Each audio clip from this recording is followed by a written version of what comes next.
আপনি কি জানেন, বাংলার প্রথম ইংরেজি সংবাদপত্র সেই জেদি আইরিশ মানুষটাই তৈরি করেছিলেন, যাকে অনেকে খ্যাপাটে বলত। দ্বিতীয়বার জেলে থাকার সময় আকস্মিকভাবে জেমস অগাস্টাস হিকির হাতে এসেছিল ছাপাখানা নিয়ে এক বই, আর তখনই তিনি শপথ নিলেন, বেরোলেই আমি হব প্রিন্টার। জেল থেকে বেরিয়ে প্রথমে তিনি বিজ্ঞাপন ছাপা শুরু করলেন, আর লাভের টাকা পাঠালেন ইংল্যান্ডে ছাপাখানার মেশিন আনতে।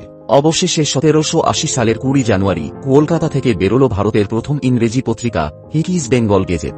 দুপাতার কাগজে বিজ্ঞাপন, দেশ বিদেশের খবরের সঙ্গে মিশেছিল হিকির তীব্র ব্যঙ্গবিদ্রুপ, যেখানে হেস্টিংস থেকে বিচারপতি ইম্পে কেউই রেহাই পায়নি। নতুন নতুন হাস্যকর ছদ্মনামে তুলে ধরেছিলেন সমাজের চেহারা। এই স্বাধীন কলমের ধার ব্রিটিশ সরকার সহ্য করতে পারেনি। মামলা অভিযোগের দায়ে শেষ পর্যন্ত ছাপাখানা বাজেয়াপ্ত হয়। তবুও তিনি বলেছিলেন, দরকার হলে গান গেয়ে রাস্তায় বিক্রি করব, কিন্তু সত্য বলা ছাড়ব না। এই গল্প আমাদের শেখায়, জ্ঞান, প্রশ্ন করা আর সত্য কথা বলার সাহসটাই আসল শিক্ষা। আর সঙ্গীত ও শিক্ষাতে আমরা সেই মূল্যবোধটাই গড়ে তুলতে চাই। এবং পরের ভিডিওতে জানব বাংলার প্রথম সার্কাসের ইতিহাস, তাই চ্যানেলটি সাবস্ক্রাইব ও ফলো করে নিন।